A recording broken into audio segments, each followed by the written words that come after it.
اعوذ باللہ من الشیطان الرجیم بسم اللہ الرحمن الرحیم الحمد للہ رب العالمین بارئ الخلائق اجمعین الحمد لأہلہ والصلاة علی اہلہ الصلاة والسلام علی سید الانبیاء والمرسلین العبد المؤید الرسولنا المسدد المصطفى الأمجد الحبيب الأحمد النبي الأمي المكي المدني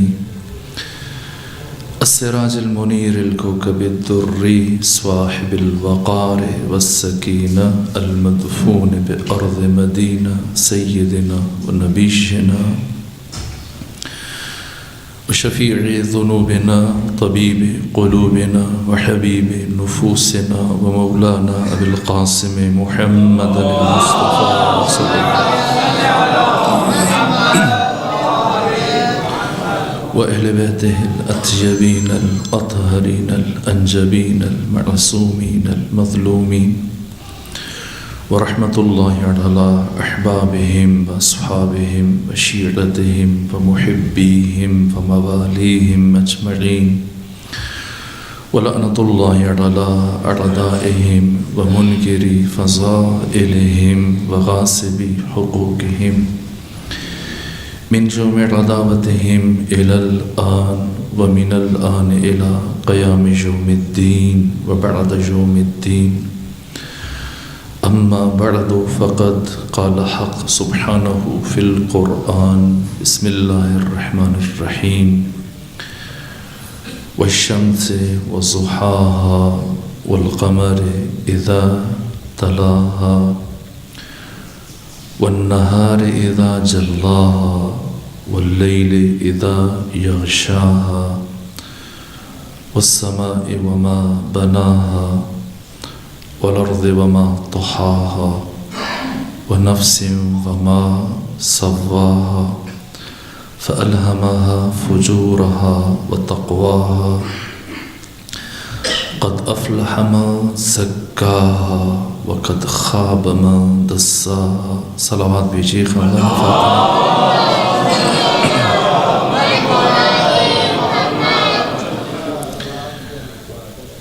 خدائے فاطمہ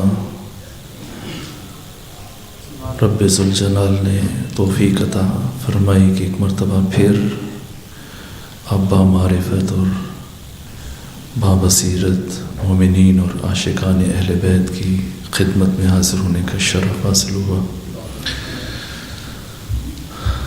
پروردگار نے ہم سب کو یہ ایک عظیم سعادت اور توفیق عطا کی کہ ہم سب مل کر دسترخوان معرفت شہزادی کونین ام ابیہا کے اس عظیم دسترخوان پر شرف یاب ہوں اور اپنے اپنے حصے کا رزق معرفت حاصل کرنے میں موفق ہو سکیں۔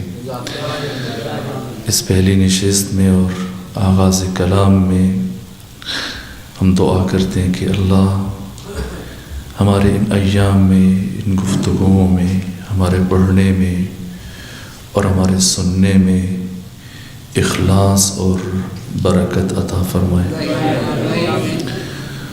لازم ہے کہ خود میں اور ان محافل اور مجالس میں آنے والے جوان بالخصوص اس ادب کا بطور خاص خیال رکھیں کہ ہم اللہ نے کتنی عظیم سعادت دی ہے نام فاطمہ کو پکارنے کی، نام فاطمہ کو سننے کی اور اس صف عزا پر بیٹھنے کی۔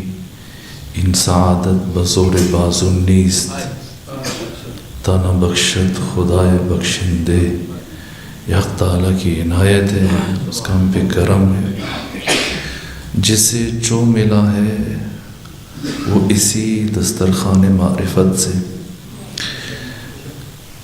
میں ایک بات کروں پھر ہم اپنے موضوع کی طرف بڑھتے ہیں۔ چونکہ دیکھیے سب سے بڑھ کر تمام علوم میں جس چیز کو اہمیت دی جاتی ہے وہ خود تفسیر قرآن اور علوم قرآن کا علم.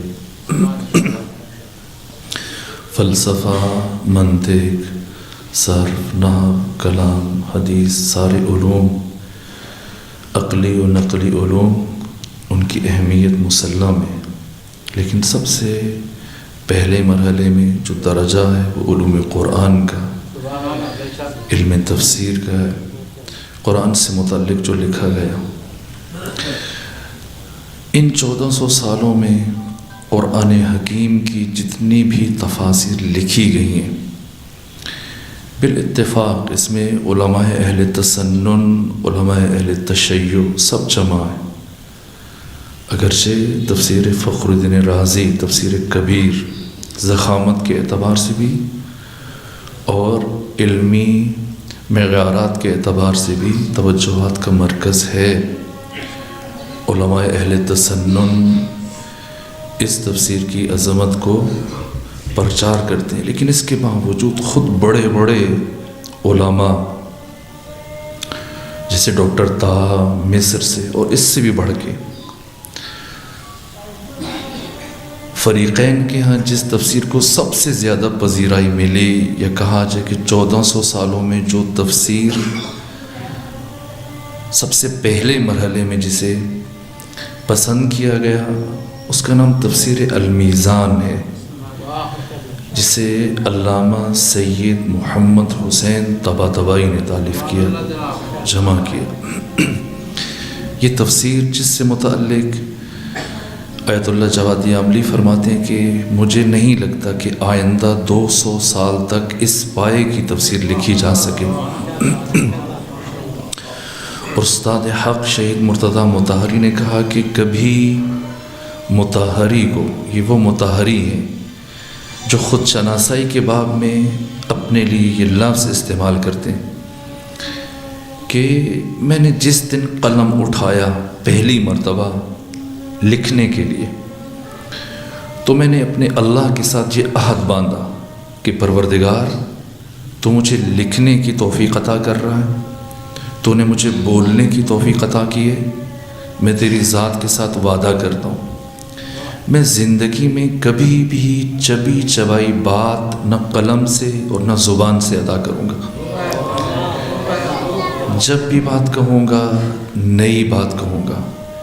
یہ مفکر، فیلسوف، دانشور، مفسر، متبحر، عالم شہید مرتضیٰ مطہری تفسیر المیزان سے متعلق کیا کہتے ہیں؟ کہا کہ مجھے زندگی میں ایسی علمی مشکل پیش نہیں آئی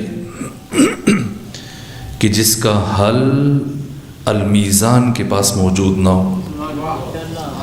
یہ تفسیر المیزان اگرچہ کہ علامہ محمد حسین طباطبائی بنیادی طور پر فلسفی ہیں اور اس عصر کے بہت بڑے فلسفی عارف ہیں، اس کے باوجود انہوں نے قرآن کی تفسیر فلسفے کے تناظر میں، عرفان کے تناظر میں نہیں کی ہے.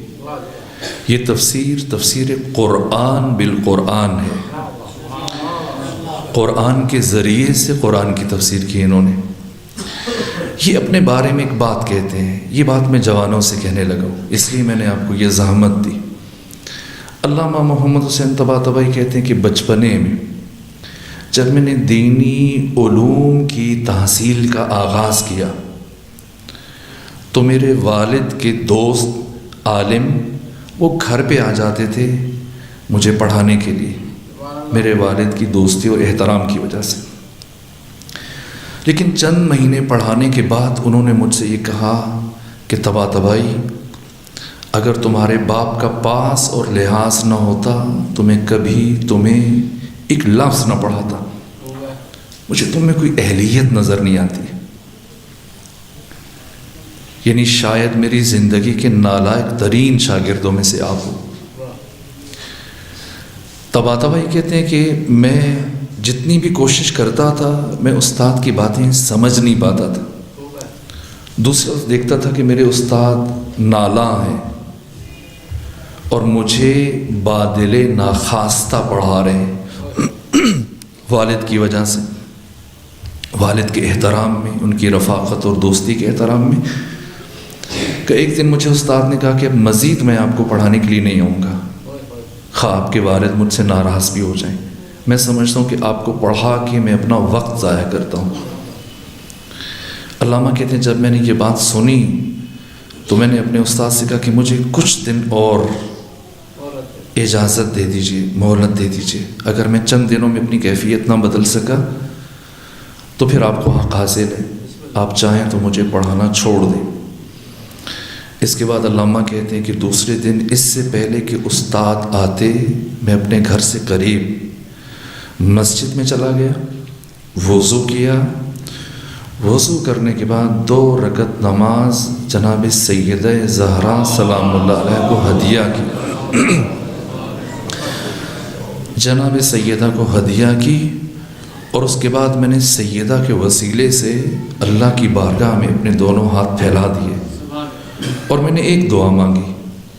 میں نے عرض کیا پروردگار تو فرماتا ہے کہ علم ایک نور ہے، تو جس کے سینے میں چاہتا ہے اس نور کو ڈال دیتا ہے، پروردگار میں تیری کنیز فاطمہ زہرا کے وسیلے سے تجھ سے علم کی بھیک مانگتا ہوں، اور میں تیری ذات کے ساتھ یہ وعدہ کرتا ہوں کہ میں کبھی کم ظرفی کا مظاہرہ نہیں کروں گا، ایسا نہیں کہ میں یہ علم اپنے استاد پہ عیاں کروں، تو میرے سینے کو وسیع کر دے، میرے ظرف کو کشادہ فرما دے، مجھے علم کی توفیق عطا فرما۔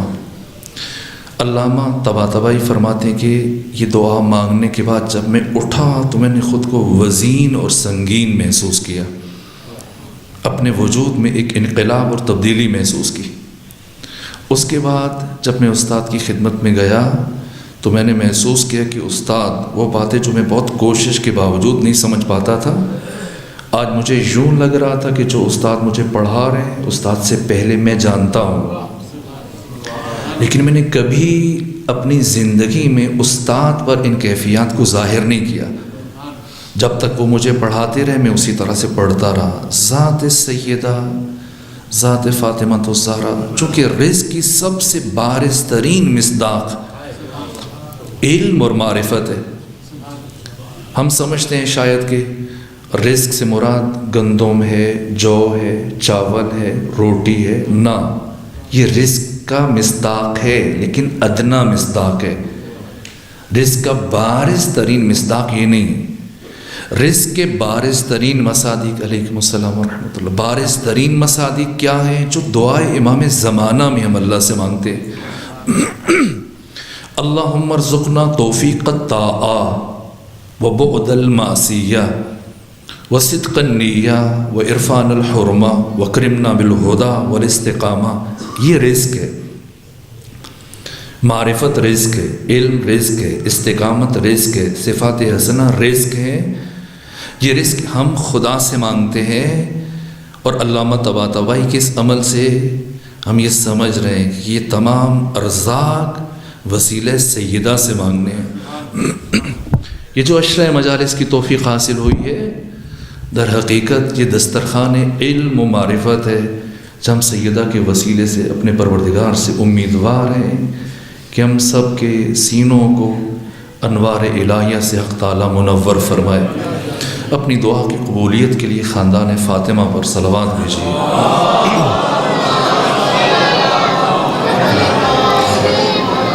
لیکن ادب شرط ہے، ادب شرط ہے، اسی لیے میں تاکید کر رہا ہوں، اگر ممکن ہوا تو ان مجالس میں پوری ایک مجلس ادب فاطمہ سے متعلق آپ کی خدمت میں بیان کریں گے، لیکن ابھی میں صرف ایک جملہ، اور یہ جملہ میں بکثرت ادا کرتا ہوں۔ میں نہ تو ایران سے کسی شخصیت کی مثال دیتا ہوں، نہ عراق سے، نہ لبنان سے، نہ شام سے، نہ باقی اسلامی دنیا کی کسی اور شخصیت سے، کسی فقیہ، کسی مجتہد، کسی عارف، کسی عالم، کسی فیلسوف یا مفسر کی، نہ، وہ انسان ناشناختہ اور وہ گوہر بے بدی جس کا تعلق خود پاکستان سے، جو اسی سرزمین میں پیدا ہوا، اسی سرزمین میں دفن ہوا، لیکن اہل پاکستان اس شخصیت سے بہت کم آگاہ ہے۔ کون؟ مرحوم ڈاکٹر محمد اقبال، جسے دنیا اور خود اہل ایران اقبال لاہوری کے نام سے یاد کرتے ہیں۔ یہ کہاں گئے تھے پڑھنے کے لیے؟ انگلستان۔ آپ کے باقی بھی یہ سیاستدان، سیاست مدار، یہ دانشور کتنے ہیں جاتے ہیں آکسفورڈ جا رہے ہیں یا دوسری درسگاہوں میں جاتے ہیں، یہ سب پڑھ کے وہاں سے کتنے لوگ جاتے ہیں؟ ابھی بھی پاکستان کے شاید ہزاروں افراد ان بڑی یونیورسٹیز میں پڑھ رہے ہیں۔ کیوں کوئی اقبال جیسا نہیں نکلا یہاں سے؟ کیا راز ہے؟ وہ کون سا جوہر ہے جس نے اقبال کو اقبال بنایا ہے؟ ورنہ جب وہاں سے پلٹ کے آئے تو کیا کہا کہ خیرہ نہ کر سکا مجھے جلوے دانش فرہنگ۔ یہ جو انگلستان کی بلند و بالا عمارتیں ہیں اور یہ ظاہری زرق و برق، ان سے متاثر ہونا تو ممکن نہیں تھا۔ اقبال ایک چیز سے متاثر ہو سکتا تھا، وہ اہل یورپ، اہل کلیسا، اہل مغرب کی دانش، ان کا علم، ان کا فلسفہ، ان کی ایجادات، یہ چیزیں اقبال کو متاثر کر سکتی تھیں، لیکن پھر بھی میں متاثر نہیں ہوا۔ خیرہ نہ کر سکا مجھے جلوے دانش فرنگ۔ آخر کیوں اقبال متاثر نہیں ہوا اپنے اساتید سے، بڑی بڑی کتابوں سے، بڑے بڑے علمی مراکز سے؟ راز کیا ہے؟ کیا اقبال نے جو کچھ بیان کیا ہے اپنی نثر میں، جیسے احیاء تفکر دینی اقبال کی کتاب ہے، معروف کتاب ہے، اور اس کے علاوہ جو نظم کی شکل میں لکھا ہے، یہ کہاں سے ملا اقبال کو؟ یہ راز جتنا میں نے سوچا، اور کتنے افراد ہیں، یہ نور جو ہمیں اقبال کے کلام میں، اس کے سینے میں نظر آتا ہے، اس کی زندگی میں نظر آتا ہے، وہ انفرادیت کہ اقبال کو دنیا سے گئے ہوئے اب 20 سال گزر گئے، 10 سال گزر گئے، ابھی بھی ان کے کلام میں تازگی ہے۔ لوگ آج بات کریں تو اس میں کہنگی ہے، فرسودگی ہے، انسان مشکل سے سنتا ہے۔ اور اقبال اتنا عرصہ پہلے جو لکھ کے گئے، بول کے گئے، کہہ کے گئے، آج بھی تر و تازہ محسوس ہوتا ہے۔ یہ رزق علم اور رزق معرفت کہاں سے ملا؟ البتہ یہ اقبال کی تواضع ہے، جو اقبال نے کہا کہ ہے اس کی طبیعت میں تشیع بھی ذرا سا نہیں ہے۔ آپ اقبال کا کوئی بھی کلام اٹھا کے دیکھیں تو آپ کو اندازہ ہو جائے گا، سوائے ان چند اشعار کے جو بالکل آغاز میں گئے۔ لیکن جیسے ہی اقبال کی چشم معرفت واہ ہوئی، جو اقبال نے دیکھا اور لکھا، تو پھر یہی کہا کہ اگر مجھے پاس سے آئین مصطفیٰ نہ ہوتا تو میں قیامت تک فاطمہ کی قبر پہ سجدے کرتا رہتا۔ یہ اقبال کو کہاں سے عطا ہوا؟ اس لیے کہ اقبال دیکھیے حر کچھ لمحہ پہلے تک کیا تھا، میں وہ لفظ زبان پہ نہیں لاتا، کس صف میں تھا، لیکن چند لمحوں کے بعد ہمیشہ کے لیے علیہ السلام بن گیا۔ کیسے بنا ہے؟ فاطمہ کون ہے؟ یہ ابتدائی نشست میں یہ جملے اس لیے عرض کر رہا ہوں کہ ہم سب جب جمع ہوئے ہیں تو ہم نے یہ خیال رکھنا ہے کہ ہم کیا لینے کے لیے آئے ہیں، ہم نے کیا کوشش کرنی ہے، میں نے اور آپ نے، کہ ہم نے یہاں سے کیا لے کے جانا۔ یہ ادب فاطمہ تھا جس نے اقبال کو اقبال بنایا۔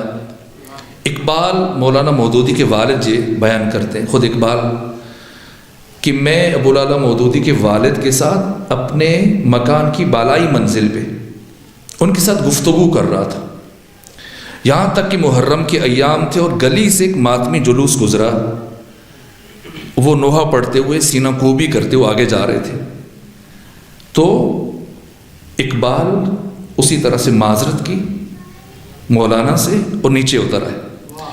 نیچے آئے اور اس ماتمی حلقے کے ساتھ شامل ہوئے، ساتھ ساتھ چلنا شروع کیا، اور پھر ماتم کرتے ہوئے بہت دور تک، جب تک وہ ماتمی جلوس ان کے محلے سے رخصت نہیں ہو گیا تب تک اقبال ساتھ چلتے رہے۔ جب پلٹ کے آئے تو ابوالعلا مودودی کے والد نے استفسار کیا کہ اقبال، مجھے آپ کے اس عمل کو دیکھ کے بہت تعجب ہو رہا ہے، آپ جیسا فلسفی، دانشور، ادیب، شاعر، عالم، اور عام لوگوں کے ساتھ انہی کے حلقے میں کھڑے ہو کے ماتم کرتے ہوئے جائے، یہ بات مجھے سمجھ نہیں آ رہی۔ اقبال، آپ کا سینہ کوبی کے بارے میں، سینہ زنی کے بارے میں کیا نظریہ ہے؟ کیا جواب دیا اقبال نے؟ شعر میں جواب دیا، برجستہ شعر کہا کہ کچھ بتا سکتا نہیں۔ وہ اقبال کے جو اپنے بارے میں یوں کہتا ہے کہ یہ بندہ حشر سے پہلے قیامت کر نہ دے برپا۔ وہ اقبال جو اپنے بارے میں کہتا ہے کہ کی حق سے فرشتوں نے اقبال کی غمازی، گستاخ ہے، کرتا ہے فطرت کی ہنا بندی، سکھلائی فرشتوں کو آدم کی تڑپ، اس نے آدم کو سکھاتا ہے آداب خداوندی۔ یہ اقبال جو اپنے آپ کو خود بار بار ذہن رسا کہتا ہے، لیکن جب پوچھا کہ آپ کا سینہ زنی کے بارے میں کیا خیال ہے، کیا عجیب جواب دیا، تو کچھ بتا سکتا نہیں۔ ذہن رسا مجبور ہے، کچھ بتا سکتا نہیں، ذہن رسا مجبور ہے۔ کیوں؟ خوف چھا جاتا ہے دل پر مادر حسنین کا۔ جب کچھ بولنے لگتا ہوں تو جرأت نہیں ہوتی ہے، جرأت چھن جاتی ہے۔ کیوں؟ یہ ادب فاطمہ ہے۔ ادب فاطمہ انسان کو کس درجے پہ لے کے آ جاتا ہے۔ بس میری خواہش ہے، میں بچوں سے اور جوانوں سے عرض کر رہا ہوں، وہ یہ کہ ہم سب جب حاضر ہوں اس محفل میں، ان ایام میں خدا نے عظیم توفیق بخشی ہے، ہمیں سمجھانے کے لیے امام سجاد فرماتے ہیں دعائے ابو حمزہ ثمالی میں، پروردگار کبھی کبھی جو مجھے تیرے ذکر سے اونگ آنے لگتی ہے، ممکن نہیں کہ سید سجاد کو نہ حسنات الابرار سیئات للمقربین، نیک لوگوں کی نیکیاں مقربین کے لیے گناہ ہیں۔ ابھی جو مغرب و عشاء ہم نے پڑھی ہے، اگر یہ علی یا علی ابن الحسین پڑھ دیں تو ان کے لیے نیکی شمار نہیں ہوگی، یہ گناہ شمار ہوگا۔ اللہ کو علی سے اور حسین سے ایسی نماز نہیں چاہیے جیسی ہم پڑھ رہے ہیں۔ جو معرفت کا درجہ ہے، عبادت کا درجہ بھی وہی ہونا چاہیے۔ اللہ کو علی سے ایسی نماز چاہیے کہ حالت نماز میں تیر کھینچ لیا جائے، خبر نہ ہو۔ سوال نہیں ہے کہ ذکر خدا میں خدا کے ساتھ گفتگو کرتے ہوئے سید سجاد کو اونگ آ جائے، نہ، ہمیں سمجھانے کے لیے فرما رہے ہیں۔ دعائے ابو حمزہ ثمالی اپنے صحابی کو تعلیم دی، اے پروردگار کبھی جو مجھے تیرے ذکر میں اونگ آنے لگتی ہے، کہیں ایسا تو نہیں ہوتا کہ اس لمحے تو میرے ساتھ ہم کلام ہونا پسند نہیں کر رہا ہوتا؟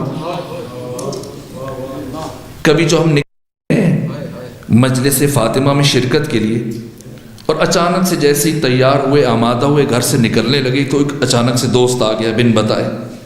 واقعاً دوست نے آنا تھا یا ہمارا کوئی عمل باعث بنا کہ اسے بھیج دیا گیا اور ہم اس دسترخوان معرفت تک نہ پہنچ سکیں؟ اس لیے پورے ارادے کے ساتھ اور پوری ارادت کے ساتھ، پورے خلوص کے ساتھ، پوری آمادگی کے ساتھ باوضو ہو کر گھر سے چلنا ہے کہ میں کس بیوی کی درگاہ میں جا رہا ہوں، کس بیوی کی بارگاہ میں جا رہا ہوں۔ میں سوچ رہا تھا کہ میں اپنا کلام کہاں سے شروع کروں۔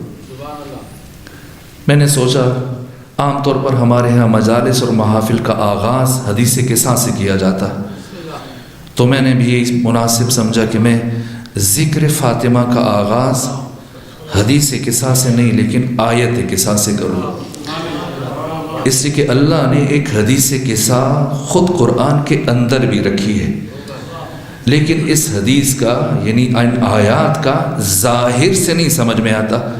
ظاہر سے سمجھ میں آتا تو شاید مسلمان اس سورہ کو بھی جلا دیتے، نہ، اس کا باطن کس شخصیت کے گرد گھوم رہا ہے، کس کے خاندان کی توصیف کر رہا ہے؟ سورہ مبارکہ شمس، قرآن حکیم کا 51واں سورہ ہے، البتہ نزول کے اعتبار سے قرآن کا 23واں سورہ ہے۔ کن لفظوں کے ساتھ حق تعالیٰ نے سورہ کا آغاز کیا؟ بسم اللہ الرحمن الرحیم، والشمس وضحاها والقمر اذا تلاها، قسموں سے آغاز ہے۔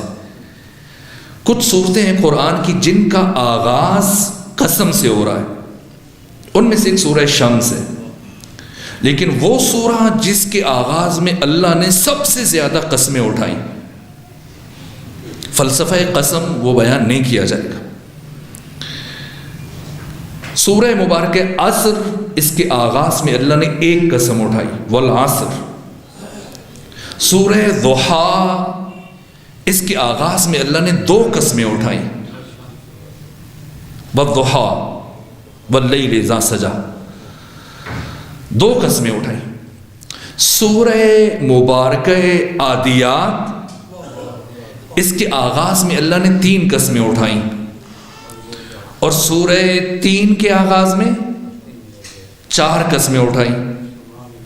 سورہ فجر کے آغاز میں حق تعالیٰ نے 5 قسمیں اٹھائیں، لیکن یہاں پر پہنچ کر پروردگار رکا، اس سے زیادہ قسمیں کسی اور سورہ میں نہیں ہیں، بس 5 پہ رکا، سوائے سورہ شمس کے، کہ اس ایک سورہ میں اللہ نے کل 15 آیتیں، اور ان 15 آیات میں سے پہلی 7 آیتوں میں اللہ نے 11 قسمیں اٹھائی ہیں۔ عجیب ہے، قسم کیوں اٹھاتا ہے پروردگار؟ قسم کس چیز کی اٹھاتا ہے؟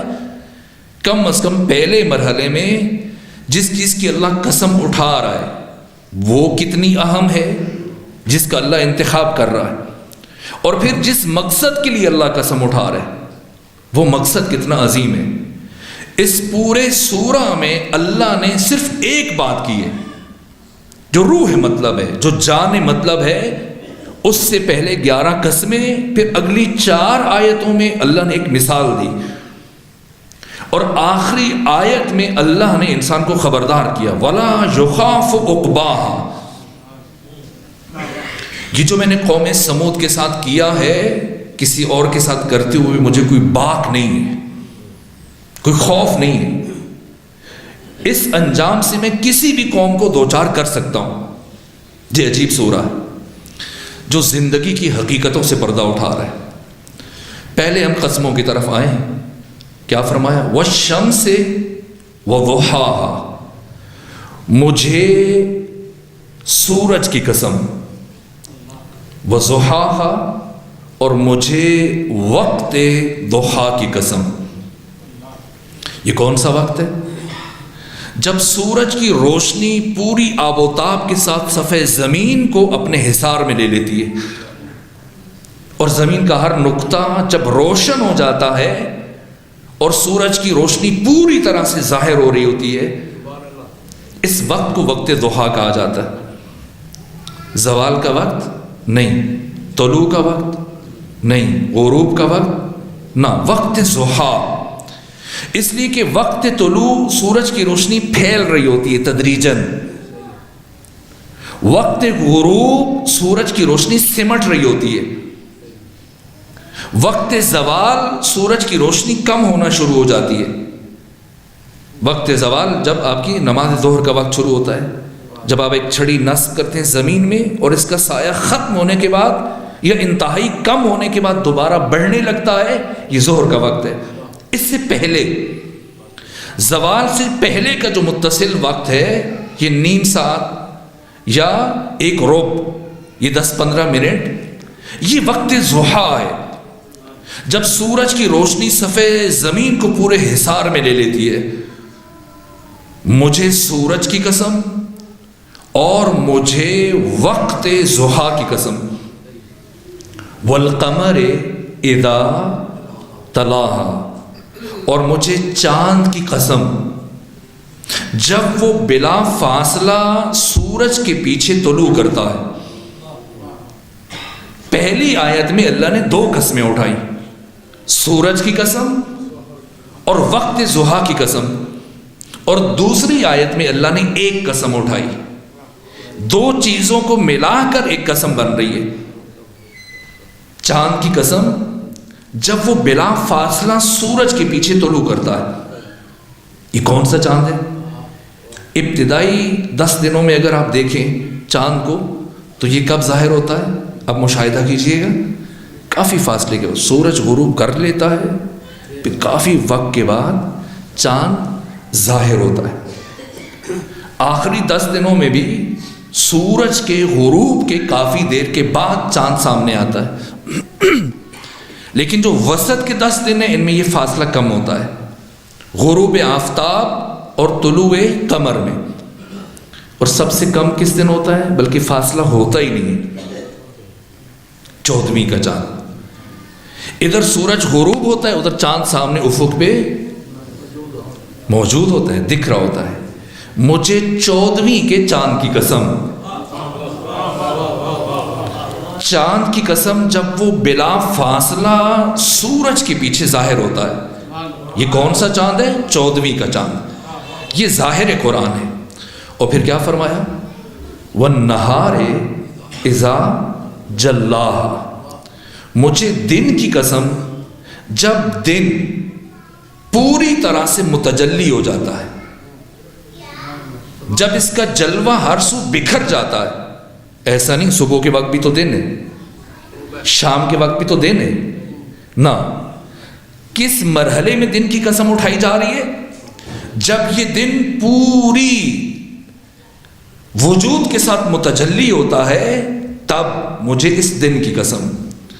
عجیب ہے، قرآن میں باقی مقامات پہ آپ جائیے، لیل کی قسم پہلے ہے، نہار کی قسم باتیں بعد میں، قسم نہیں اٹھائے گی۔ لیل کا ذکر پہلے ہے، نہار کا ذکر بعد میں۔ اور اگر آپ سے پوچھا جائے کہ آپ کے ہاں رات پہلے آتا ہے یا دن، تو آپ کیا فرمائیں گے؟ رات، آغاز رات سے ہوتا ہے۔ لیکن جہاں قرآن باقی مقامات سے ہٹ کے ترتیب بدل رہا ہے، کیا فرمایا؟ دن کی قسم جب وہ پوری طرح سے متجلی ہو جائے۔ اور پھر کیا فرمایا؟ وَاللَّيْلِ إِذَا يَغْشَاهَا، اور مجھے رات کی قسم جب وہ پوری طرح سے چھا جائے گی۔ توجہ، جتنی بھی قسمیں، 11 قسمیں، سب کے ساتھ فعل ماضی ہے، حال کا معنی لیا جا رہا ہے۔ صرف ایک قسم ہے جس کے ساتھ مضارع کا صیغہ استعمال کیا گیا، یغشا، مضارع، مستقبل کی بات ہو رہی ہے۔ باقی چھا جائے گی، باقی سب کے ساتھ ہے، لیکن جب رات کی قسم اٹھائی نہیں فرمایا رات کی قسم جب اس کی تاریکی چھا جاتی ہے، نہ، رات کی قسم جب اس کی تاریکی چھا جائے گی۔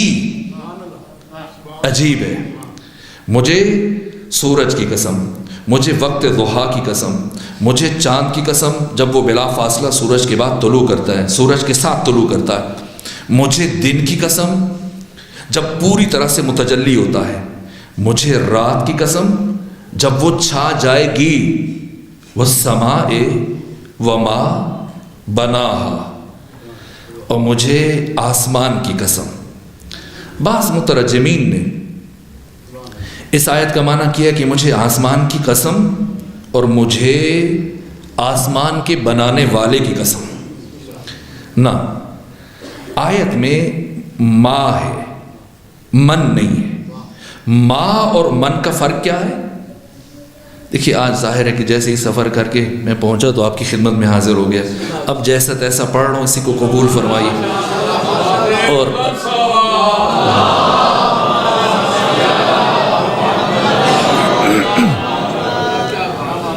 میرے بیان کے نقص کو اپنی حسن سماعت سے زائل کر دیا کریں۔ وَالسَّمَاءِ وَمَا بَنَاهَا، ما کا، من نہیں کا، ذوی العقول، من ذوی العقول کے لیے آتا ہے، صاحبان عقل کے لیے من استعمال ہوتا ہے۔ اگر آپ سے پوچھا جائے کہ آپ کون ہیں تو کیا کہیں گے؟ ما انتا یا من انتا؟ من انتا۔ لیکن اگر اس کے بارے میں سوال کریں تو کیا کہیں گے؟ ما ہاذا، یہ نہیں کہیں گے من ہاذا۔ سو یہ معنی نہیں کر سکتے وَالسَّمَاءِ وَمَا بَنَاهَا، کہ مجھے آسمان کی قسم اور اس کی قسم جس نے اسے بنایا۔ نہ، ما غیر ذوی العقول کے لیے، غیر عقلاء کے لیے، اس لیے یہ معنی نہیں کریں گے مجھے آسمان کی قسم اور مجھے آسمان کے حسن صنعت کی قسم۔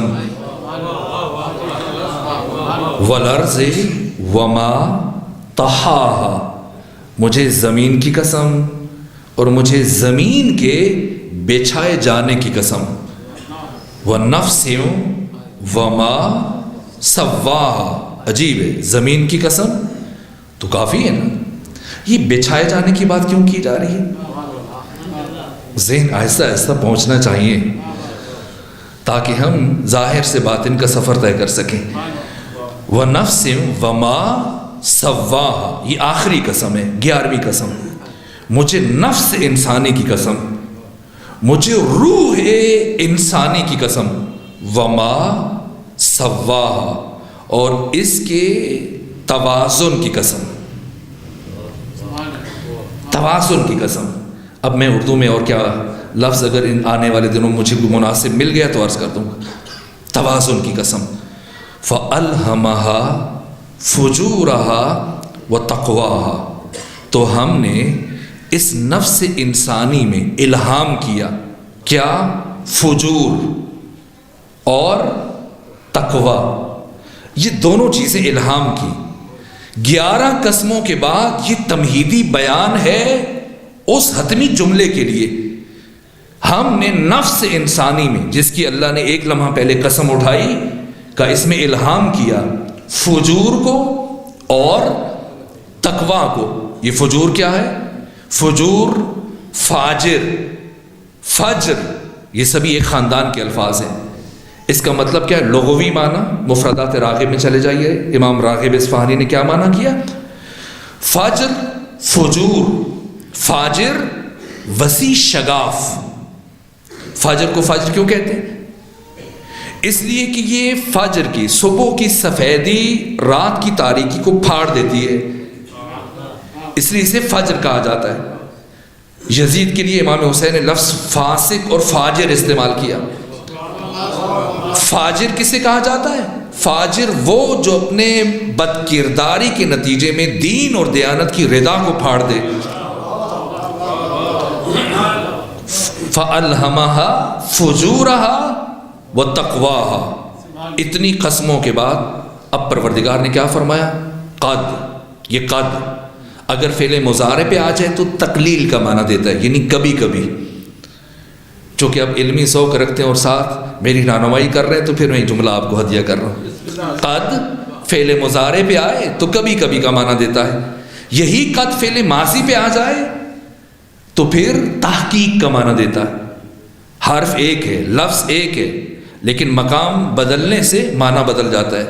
ایک فعل کے شروع میں آئے گا تو کبھی کبھی کا معنی دے گا جب فعل حال و استقبال کے ساتھ آئے، ماضی کے ساتھ لگائیں تو پھر تحقیق کا معنی دے گا۔ قد افلح، بتحقیق کوئی شک نہیں ہے وہ کامیاب ہے۔ کون؟ من زکاہا، جس نے خود کو پاک کر لیا، جس نے اپنا تزکیہ کر لیا۔ زکا، یزکی، تزکیہ، زکوٰۃ، یہ سب ایک خاندان کے لفظ ہیں۔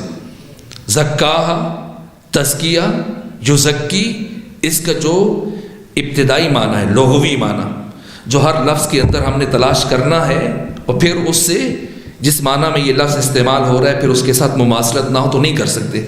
وہ کون سا ہے؟ نمو، نشو نمو یا نشو نما، نمود۔ قد افلح من زکاہا وقد خواب من خواب، کسے کہتے ہیں؟ جو اپنی منزل تک نہ پہنچے، نامراد، ناکام، جو اپنے مقصد تک نہ پہنچ سکے، اسے خوابہ کہا جاتا ہے۔ وقد خواب، ناکام رہ گیا، بے مقصد رہ گیا۔ کون؟ من دساہا، جس نے دسیسہ کیا۔ اس دساہا کو قرآن نے اور جگہ کو بھی استعمال کیا، باقی جگہوں پہ بھی استعمال کیا، جیسے عرب بدوؤں کے بارے میں قرآن کہتے ہیں کہ یدسہ فی التراب، کہ اپنی بیٹیوں کو، بچیوں کو زندہ درگور کر دیتے تھے۔ دسا یدسو، اس کا معنی ہے خفا، چھپا دینا۔ دسیسہ وہ کام جو چھپا کے انجام دیا جائے. اس کا لغوی معنی ہے. اس سے کیا نتیجہ ہم کیا لیتے ہیں جو جس معنی میں استعمال کرتے ہیں دسیسہ کو؟ گناہ. گناہ کو بھی دسیسہ کہا جاتا ہے. کیوں؟ اس لیے کہ عام طور پر گناہ بھی چھپا کے انجام دیا جاتا ہے. جیسے کافر کا مطلب کیا ہے؟ جیسے اقبال نے بھی کہا ہم کافروں کے کافر خدا ہمارا. کافر یعنی انکار کرنے والا. کافر کا دوسرا معنی کیا ہے؟ چھپانے والا. کسان کو بھی عربی میں کافر کہتے ہیں کیونکہ یہ بیج کو مٹی میں چھپا دیتا ہے. قد خواب من دساہا، برباد ہو گیا وہ، ہلاک ہو گیا جو گناہوں میں آلودہ ہو گیا، جس نے اپنے نفس اور اپنی روح کو گناہوں میں آلودہ کر لیا. بس یہاں پہ آ کے بات رک رہی ہے. اس کے بعد پروردگار نے دنیا کی 21 تہذیبوں میں سے ایک قوم کی مثال دی ہے جس کا شمار دنیا کی تہذیبوں میں سے ایک میں ہوتا ہے. کون؟ قوم سمود. 4 آیتوں میں جس خوبصورتی کے ساتھ حق تعالیٰ نے اس قوم کا پورا واقعہ بیان کیا اور نتیجہ دیا، اور 15ویں آیت میں اللہ نے انسانیت کو ہوشیار کیا، خبردار کیا. بس میرے عزیزوں، دیکھیے میرے پاس بہت کم وقت بچا، لیکن آج کی حد تک میں 2 جملے عرض کروں. کم سے کم سورہ کا تعارف ہو گیا، الفاظ کے معنی کسی حد تک روشن ہوئے. لیکن سوال یہ ہے کہ یہ جو 11 قسمیں، اب باقی اس کے مدارج میں کوشش کروں گا کل عرض کروں، لیکن آج کی حد تک میں صرف ایک بات عرض کر کے پہلی گفتگو کو یہاں پہ مکمل کر رہا ہوں اور اپنی بات کو روک رہا ہوں. یہ 11 قسمیں، ان 11 قسموں کا آپس میں ربط کیا ہے؟ دیکھیے اب مفسر پورا زور علمی صرف کرتا ہے کہ ربط آیات کو تلاش کرے، اس لیے کہ قرآن میں کہیں ایک لمحے میں بھی وہ ایسا نہیں ہے کہ کہیں پہ ربط ٹوٹ جائے، نہ، گہرا ربط ہے، عمیق ربط ہے. تو ان آیات میں اور ان قسموں میں کیا ربط ہے؟ وسعت کے اعتبار سے آسمان بڑا ہے یا سورج؟ جی آسمان بڑا ہے تو آسمان کی قسم پہلے اٹھانی چاہیے، لیکن سورج کی قسم پہلے اٹھائی. اچھا سورج کی قسم اٹھا لیے، پھر چاند کی قسم. سورج اور چاند کے بعد دن کا کیا تعلق ہے؟ پھر دن کے بعد رات کی بات، چلے ان میں ربط ہے، لیکن رات کے فوراً بعد خدا کہاں چلا گیا؟ آسمان کی بات کر رہا. رات پھر آسمان، آسمان کے بعد زمین، پھر نفس انسانی. کیا ربط ہے ان میں؟ میں نے کچھ عرصہ پہلے اسی مقام پر ایک اور سورہ کی آیات کا ربط بیان کرنے کی کوشش کی تھی. ان میں کیا ربط ہے؟ اور پھر عجیب بات ہے کہ ان 11 قسموں کے بعد خدا فرما رہے قد افلح من زکاہا، کامیاب ہو گیا وہ جس نے اپنا تزکیہ کر لیا، اپنے نفس کو پاک کر لیا. یہ سورج کا زکاہا کے ساتھ کیا تعلق ہے؟ نفس انسانی کی طہارت کے ساتھ سورج کا کیا تعلق ہے؟ یہ بلاغت قرآن کے خلاف ہے. چاند کا نفس انسانی کی طہارت کے ساتھ کیا تعلق ہے؟ آسمان کا نفس انسانی کی طہارت کے ساتھ کیا تعلق ہے؟ زمین کے بچھائے جانے کا نفس انسانی کی طہارت کے ساتھ تعلق کیا ہے؟ کیا ربط ہے ان قسموں کا؟ کوئی ہم اور آپ تو گفتگو نہیں کر رہے، آپ تو بہرحال بلیغ انسان ہے، کوئی میں تو نہیں بات کر رہا کہ کوئی ربط نہیں ہے، کوئی تسلسل نہیں ہے، کہیں کی اینٹ کہیں کا روڑا. اور میں نے ایسی لفظوں کا کنبہ جوڑ کے آپ کو جیسے ٹوٹی پوٹی، نہ، خدا ہے، خالق ہے فصاحت و بلاغت کا، تو کیا ربط ہے ان کا؟ دن اور رات کا نفس انسانی کی طہارت کے ساتھ اور تزکیہ کے ساتھ کیا تعلق ہے؟ اسی لیے ختمی مرتبہ نے قرآن کے تعارف میں فرمایا کہ لہو ظہر و بطن. اس قرآن کا ایک ظاہر ہے اس کا ایک باطن ہے، ظاہرہ انیق و باطنہ عمیق. اس کا ظاہر بہت خوشنما ہے لیکن اس کا باطن بہت گہرا ہے. لہو نجوم و علی نجومہ نجوم، اس قرآن کے ستارے ہیں، پھر ستاروں کے ستارے ہیں.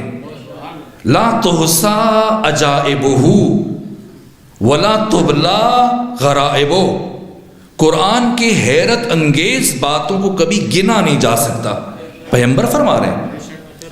اور قرآن کے غرائب کبھی کوہنا نہیں ہوں گے. یہ قرآن کا ظاہر ہے لیکن باطن قرآن رب کے لیے مجبور ہے انسان، ورنہ کوئی چارہ نہیں ہے جب تک ہم باطن قرآن کی طرف نہیں بڑھیں گے. نہ ان قسموں کے درمیان ربط واضح ہوگا، نہ ان قسموں کا اس بات کے ساتھ جس بات کے لیے ساری قسمیں اٹھائی گئی ہیں. ورنہ یہ 11 قسمیں جو اٹھائی ہیں خدا نے، کوئی اور قسمیں اٹھا لے. ان 11 کا انتخاب کیوں لیا گیا؟ ہاں ظاہری طور پر ان کی معنی میں کل عرض کروں گا، لیکن آج چونکہ گفتگو بالکل آخری مرحلے اور آخری نقطے پہ اور وقت ختم ہو رہا ہے، اس لیے باطن کی طرف اشارہ کر کے گفتگو کو یہیں پہ سمیٹ رہا ہوں. کیا تعلق ہے سورج؟ کیوں سورج کی قسم اٹھائی گئی ظاہری طور پر؟ اس لیے کہ سورج روئے زمین پر اس کائنات میں عامل حیات ہے. چونکہ حیات کا عامل 2 چیزیں ہیں، حرارت، روشنی. حرارت اور روشنی دونوں کا منبع سورج ہے. اگر حرارت نہ ہو انسان زندہ رہ پائے گا؟ روشنی نہ ہو انسان زندہ رہ پائے گا؟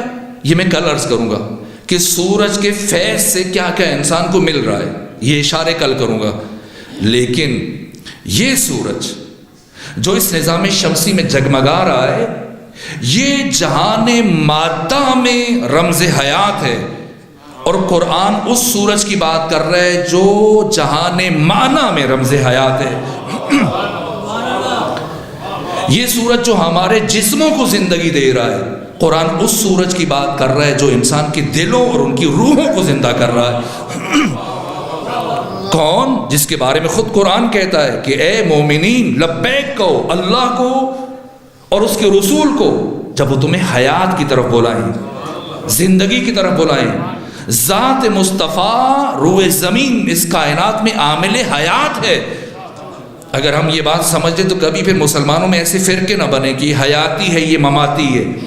نہ، اس لیے کہ فلسفے کا بنیادی قاعدہ ہے کہ کبھی فاقد الشے معطی الشے نہیں ہو سکتا. جس کے پاس خود ایک چیز نہ ہو وہ دوسرے کو کہاں سے دے گا؟ اگر رسول کے پاس خود حیات نہیں ہے تو وہ زندگی کیسے بانٹے گا دوسروں میں؟ اور قرآن کہتے ہیں کہ رسول کو لبیک کہو جب وہ تمہیں زندگی تقسیم کر رہے ہیں، زندگی بانٹ رہے ہیں. والشمس وضحاها، یعنی مجھے مصطفیٰ کی قسم، جیسا کہ امام صادق نے 37 نمبر جلد بحر الانوار میں فرمایا کہ والشمس سے مراد میرے جد بزرگوار محمد مصطفیٰ صلی اللہ علیہ وآلہ وسلم ہے. مجھے ذات مصطفیٰ کی قسم اور مجھے محمد مصطفیٰ کی بعثت کی قسم جب آپ کا نور اس کائنات میں متجلی ہوا. والشمس وضحاها والقمر اذا، اگر سورج کا معنی کیا تو باقی سب کا بھی معنی کرنا پڑے گا. مجھے چاند کی قسم جب وہ بلا فاصلہ سورج کے پیچھے آتا ہے. تو علی کو بے شک پہلا نمبر دے، دوسرا نمبر دے، تیسرا نمبر دے، چوتھا نمبر دے، لیکن پروردگار قرآن میں علی کو جہاں مصطفیٰ ہے، مصطفیٰ کے بعد بلا فاصلہ علی ابن ابی طالب ہے. مجھے سورج کی قسم اور مجھے وقت ضحیٰ کی قسم یعنی بعثت رسول کی قسم، اور مجھے چاند کی قسم کب؟ جب وہ بلا فاصلہ سورج کے پیچھے آتا ہے. اور صرف ایک سورج تو نہیں ہے، صرف ایک چاند تو نہیں ہے، یہ سورج اور یہ چاند ہونا نسبی ہے. اور پیغمبر کو سورج کے ساتھ کیوں تشبیہ دی گئی؟ علی کو چاند کے ساتھ کیوں تشبیہ دی گئی؟ اس لیے کہ محمد مصطفیٰ کو حق تعالی نے وہ تمام علوم اور معارف اور تمام اسرار اور رموز خود تعلیم دیے. اور مصطفیٰ کو جہاں نے مادہ و معنی میں سورج بنایا، لیکن علی کو اسی محمد مصطفیٰ کا شاگرد بنایا اور اسی محمد کے فیض سے عطا کیا، لیکن نہ یہاں نہیں، اس عالم ملک میں نہیں، عالم ملکوت میں علی اور محمد کے علم میں منہ برابر فرق نہیں ہے، بال برابر فرق نہیں ہے، علی اور محمد کے کمال میں ذرہ برابر فرق نہیں ہے، بس ایک فرق ہے کہ یہ سارے کمالات حق تعالی نے علی کو نور مصطفیٰ کے وسیلے سے دیے ہیں۔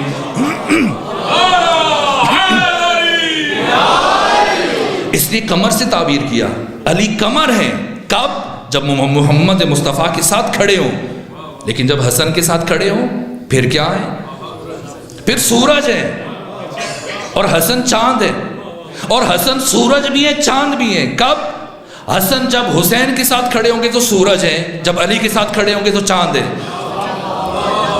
حسین سورج بھی ہے چاند بھی ہے، کب؟ جب حسن کے ساتھ کھڑے ہوں تو چاند ہے، جب علی زین العابدین کے ساتھ کھڑے ہوں تو سورج ہیں۔ یہ چاند اور سورج ہونا نسبی ہے، اور ان سب کی قسم کھائی جا رہی ہے۔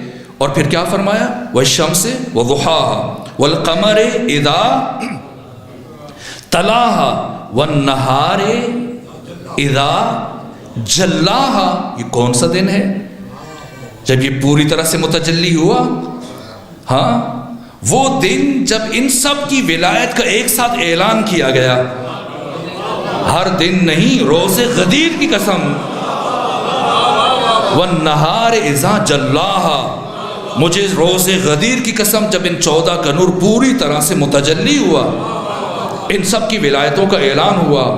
واللیل اذا، اب بلاغت قرآن ہے، اب چومنا چاہیے قرآن کو، اب اس آیت کے اوپر اپنے لب رکھ دینے چاہیے۔ کیا کہا؟ واللیل اذا یغشاها، ساری جگہ حال کی بات ہو رہی ہے، یہاں مستقبل کی بات ہو رہی ہے۔ رات کی قسم جب وہ چھا جائے گی، یعنی غدیر میں 14 کی ولایت کا اعلان کیا اور 14ویں کی غیبت کا اعلان بھی ساتھ کیا ہے، اور غیبت مہدی کو قرآن نے رات سے تعبیر کیا۔ مجھے رات کی قسم جب وہ چھا جائے گی، اور اس کے فوراً بعد کیا فرمایا؟ والسماء وما بناہا، مجھے آسمان کی قسم، اس کے حسن صنعت کی قسم۔ یہ کیا کہہ رہا ہے پروردگار؟ جب ان سب کی بات ایک ساتھ کی تو اس کے بعد آسمان کی بات ہو رہی ہے۔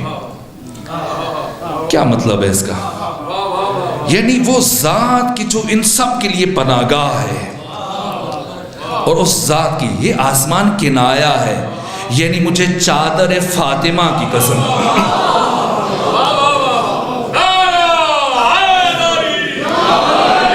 مجھے قصہ فاطمہ کی قسم، جس نے ان سب انوار کو اپنے حصار میں لے لیا، اپنے دامن میں مستور کر لیا۔ وہ چادر جس چادر کی خدا قسمیں اٹھائے قرآن میں، اور ان چادر کے نیچے آنے والوں کے لیے عجیب کلمات ہیں، کوشش کروں گا کل عرض کروں۔ لیکن جبرائیل جب یہ پیغام لے کے آیا تو 2 باتیں کی جو آپ حدیث کے سامنے پڑھتے ہیں۔ ایک بات، جبرائیل نے سیدہ کے گھر میں داخل ہونے کے بعد چادر سے باہر ہو کے کھڑے ہو کے گئی، اس کا راز و رمز کیا ہے؟ اور دوسری بات، جبرائیل نے کہا کہ اتأذن لی یا رسول اللہ، کہ میں بھی آپ کے ساتھ چھٹا بن جاؤں، اجازت ہے؟ کیوں چادر کے نیچے آ کے کرنا؟ اس کی حکمت کیا ہے میں کل عرض کروں گا، لیکن جبرائیل اجازت کیوں مانگ رہا؟ قرآن کی 6236 آیتیں ہیں، کسی ایک آیت کی پیغمبر کو منتقل کرنے کے لیے جبرائیل نے اجازت نہیں مانگی پیغمبر سے۔ پہلی مرتبہ آیا غار حرا میں، اقرا بسم ربک الذی، یہ آیت لے کے کیا پہلے پیغمبر سے اجازت مانگی؟ کسی دوسرے مقام پر؟ آج کیوں کھڑے ہو کے اجازت مانگ رہا ہے؟ رسول کی وجہ سے اجازت نہیں مانگ رہا ہے، بطول کی وجہ سے اجازت مانگ رہا ہے۔ جس بی بی کے ہونے پر سید الملائکہ اجازت مانگ کے آئے، اس بی بی کے دروازے پر اتنی گستاخی، اتنی بے ادبی، صرف یہ ایک بات قیامت تک ہر شریف انسان کے رونے کے لیے کافی ہے کہ دروازہ فاطمہ پر آ کر کسی گستاخ نے اپنی آواز بلند کی۔ آگ لگانا کس نے لگائی؟ فاطمہ زہرا کے گھر کو آگ، آنکھیں نکال لو جو کہیں بے حیا ملے، اتنی گستاخی، در فاطمہ پہ آگ لگائی۔ یہ غم کتنا بڑا ہے، کون کون رویا؟ میں آنے والے دنوں میں عرض کروں گا۔ خدیجہ اس بی بی کی مظلومیت سے پہلے دنیا سے روتے ہو گئی ہیں، ایک پردہ غیبت میں رو رہا ہے، اور ایک روایت جو جب بھی پڑھتا ہوں اس کی تازگی کبھی مجھے ختم ہوتے ہوئے محسوس نہیں ہوئی۔ کون؟ وہ جو خود نتیجہ ہے دعائے فاطمہ کا، وہ جو خود نتیجہ ہے وصیت فاطمہ کا۔ کون؟ ابو الفضل العباس۔ بس عباس کی زندگی میں دو غم ہیں، ایک شہادت سے پہلے، ایک شہادت کے بعد۔ بعد از شہادت خون کے آنسو بہاتے رہے، نو کے نیزہ پہ بھی یہ سر ٹھہر نہ سکا، بیٹی کے غم میں، بیٹی کی مصیبت میں، اور زندگی بھر کس کے لیے تنہائیوں میں آنسو بہاتے رہے؟ اسی بیٹی کی ماں کے لیے، زہرا اور ثانی زہرا کے لیے۔ روایت جو میں بکثرت پڑھتا ہوں، ایک روز علی ابن ابی طالب اپنے بیت الشرف میں داخل ہوئے اور دیکھا کہ ام البنین پریشانی کے عالم میں اپنے گھر کے صحن میں چل رہی ہے۔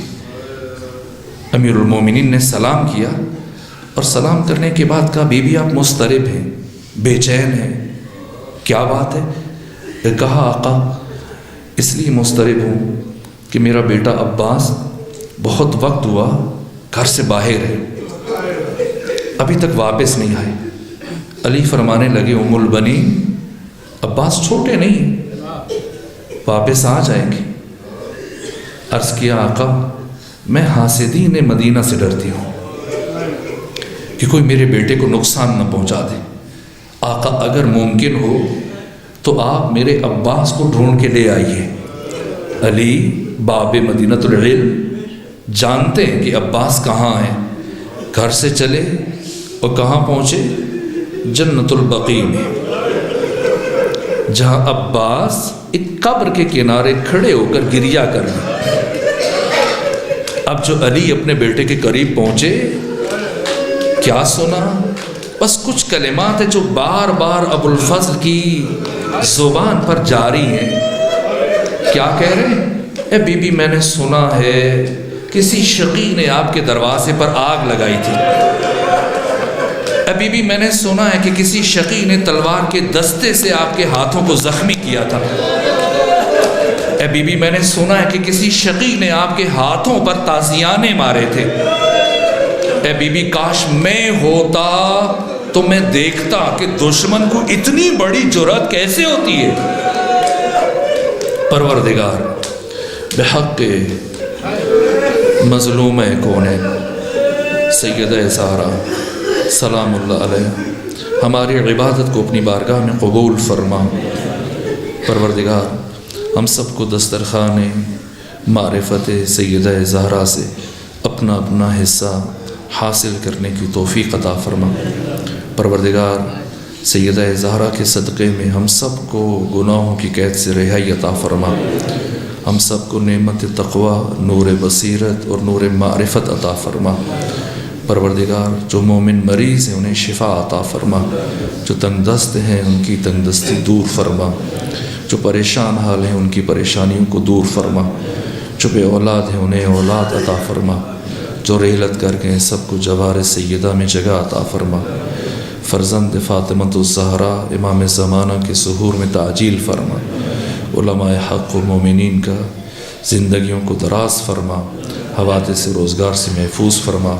ہم سب کو اپنے آقا و مولا امام زمانہ کا سپاہی بننے کی توفیق عطا فرما، بالخصوص وہ مجاہدین کے جو ثانی زہرا کے حرم کی دفاع میں شب و روز مشغول ہیں، پروردگار ان مجاہدین کی حفاظت فرما، انہیں اپنے اہداف میں کامیابی نصیب فرما، بحق محمد و آل محمد، اللہم صلی علی محمد و آل محمد۔